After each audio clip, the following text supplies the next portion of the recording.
Welcome to the Slop Temple. We pray this video helps. You start by choosing Chrome or Edge because Teleparty supports them directly. This makes installation smoother.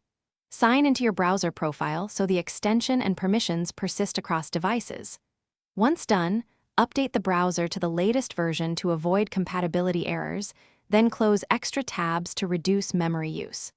Now open the browser's extension or add-on store, search for Teleparty, and be ready to click Install. This first phase gets you into the correct environment quickly and reliably.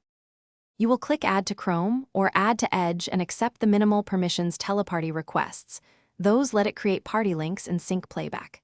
After installation, pin the Teleparty icon to your toolbar so you can open it with one click. Next, sign into the streaming service account you plan to use. Teleparty requires an active session to create a synchronized link. Make sure your playback region and account match the people joining, and confirm sound/video play normally before inviting others. You create the party by starting a supported video, clicking the Teleparty icon, then selecting Create Party. Copy the generated link and send it to your guests. Once everyone joins, use the chat and co-host controls to manage playback and invites. If playback or sync issues arise, try reloading the page, disabling ad blockers or VPNs that interfere, or restarting the browser. Often that resolves permission or socket errors. If one person still can't join, confirm they installed Teleparty and are using a supported browser. Thanks for watching.